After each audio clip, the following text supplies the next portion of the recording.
அபிராமி அந்தாதி, அதாவது அபிராமி அன்னையை பற்றி பாடிய பாடல்கள் அபிராமி அந்தாதி என்னும் தொகுப்பாக உள்ளது. அபிராமி அந்தாதி என்பது ஒரு பாடல் எந்த வார்த்தையில் முடிகின்றதோ அதை தொடர்ந்து வரும் அடுத்த பாடல் அந்த வார்த்தையிலேயே ஆரம்பிப்பது தான் அந்தாதி. இந்த அபிராமி அந்தாதியை பாடியவர் அபிராம பட்டர். அவருக்கு ஏன் அபிராம பட்டர் என்று பெயர் வந்தது? அவரின் இயற்பெயர் சுப்பிரமணியர்.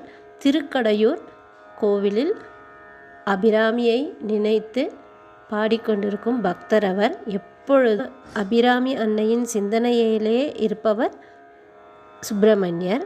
ஒரு நாள் தை அமாவாசையான ஒரு நாள் சரபோஜி மன்னர் அந்த கோவிலுக்கு வருகின்றார். அப்பொழுது இவரிடம் இன்று என்ன திதி என்று கேட்டபொழுது அவர் பௌர்ணமி என்று கூறுகிறார்.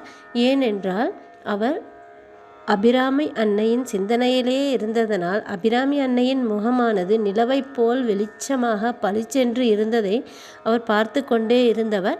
இந்த மன்னர் சரபோஜி மன்னர் கேட்டவுடன் என்ன திதி என்று கேட்டவுடன் அவர் கண்களில் அபிராமி அன்னையை பார்த்து கொண்டே இருந்தவர் இன்று பௌர்ணமி என்று தவறாக கூறிவிடுகிறார்.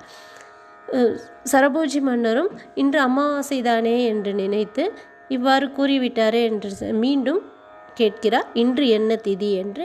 இவர் மீண்டும் அபிராமி அன்னையின் சிந்தனையிலேயே இருந்ததனால் இவர் மீண்டும் பௌர்ணமி என்றே கூறிவிடுகிறார். அப்படியென்றால் இன்று மாலை நிலவு வருமா என்று சரபோஜி மன்னர் கேட்கிறார். ஆம் வரும் என்றும் இவர் கூறிவிடுகிறார்.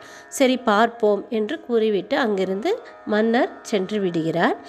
சுற்றி இருந்தவர்கள் எல்லாம் இவரிடம் கூறுகின்றனர், என்ன இவர் தவறாக கூறிவிட்டாரே என்று. அப்பொழுதுதான் சுய உணர்வு பெற்ற அபிராம பட்டர் இப்படி நடந்துவிட்டதே என்று வருந்தி, தான் தவறாக கூறிவிட்டோமே என்று வருந்தி அபிராமி அன்னையை வழிபடுகின்றார்.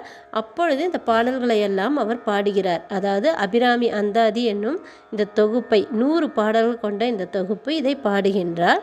நான் தவறாக சொல்லிவிட்டதால் எப்படியாவது நிலவு வர வேண்டுமல்லவா, இல்லை என்றால் அரச தண்டனைக்கு உள்ளாவார். அதனால் அவர் அபிராமி அன்னையை வேண்டி பாடிக்கொண்டிருக்கிறார்.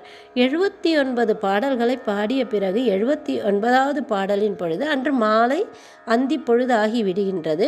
அப்பொழுது அன்னையானவள் அபிராமி அன்னையானவள் அவருக்கும் ஊர் மக்களுக்கும் காட்சி அளித்து தன் காதில் இருந்த அந்த தோடை எடுத்து வைரத்தோடை எடுத்து வீசுகிறாள். அது வானத்தில் நிலவாக ஜொலிக்கின்றது. அதனால் மன்னரும் இதையெல்லாம் அறிந்து இந்த அபிராம பட்டரை, அதாவது சுப்பிரமணியரை மன்னித்து அவர் அபிராம அன்னையின் சிந்தனையிலே இருந்ததினால்தான் இவ்வாறு கூறிவிட்டார் என்பதையெல்லாம் உணர்ந்து அவருக்கு அபிராம பட்டர் என்ற பட்டத்தையும் வழங்கி அவருக்கு உதவிகளையும் செய்கின்றார்.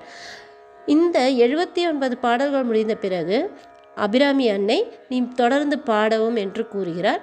மீண்டும் அவர் 100 பாடல்கள் வரை பாடியிருக்கின்றார். முதலில் காப்பு என்று விநாயகரை தொழுது பிறகு 100 பாடல்களை பாடுகின்றார்.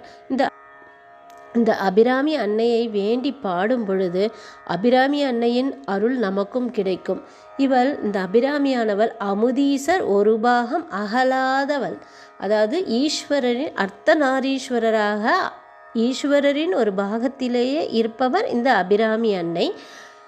தை அமாவாசை அன்றே இந்த நிகழ்வுகள் எல்லாம் நிகழ்ந்தன.